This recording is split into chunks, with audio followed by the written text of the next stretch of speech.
Greetings, John here again with another Xbox 360 title running on Xbox One.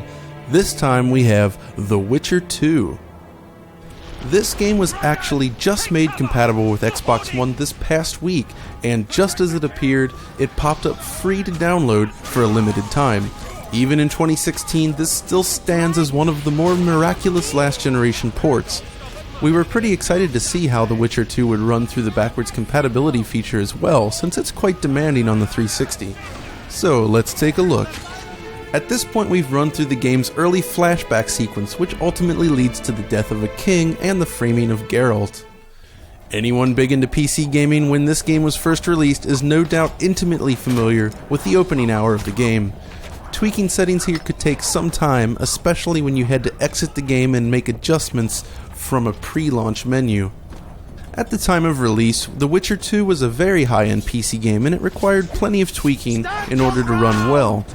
It wasn't even a DirectX 10 or 11 game either, but it still placed pretty significant demands on hardware. So when it was announced for Xbox 360, we weren't entirely sure what to expect. When it did show up, however, we were very impressed with what we saw. Even with its fair share of downgrades, it's pretty incredible to see the game come alive on an Xbox 360.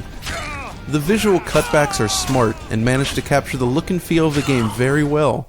Lighting has been modified, shadows reduced in quality, and the beautiful bokeh depth of field effect has been eliminated, but it still looks far better than it had any right to. It's an absolutely fantastic port. Performance-wise, the game targets 30 frames per second, but in order to keep performance up, it also runs with an adaptive VSync solution, which introduces torn frames when the game is under load. So in looking at the game running on Xbox One, we see a similar situation to many of the games we've tested thus far. Cutscenes and other GPU-reliant sections run more smoothly on Xbox One, while combat tends to run slower. As expected, the adaptive VSync solution is tossed out the window as vertical sync is now forced at all times. Though comically, the pre-rendered introduction scene, which was real-time on the PC by the way, actually has screen tearing encoded into the video itself. If you see it there, don't worry, it's not your Xbox One. So when you're actually playing the game, exploration tends to hold 30 frames per second pretty well on Xbox One, but even in combat, which does drop, it never really goes that low.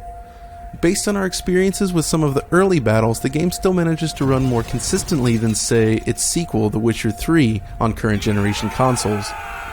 Of course, the demands of the game are completely different since this is a more linear affair rather than an open, sprawling world, but anyone able to enjoy that particular game on Xbox One should have absolutely no trouble getting into The Witcher 2 on the same console. So if you're enjoying The Witcher 3 and haven't played its prequel, the currently free Xbox 360 version of The Witcher 2 is a great way to play, and it works really well on Xbox One.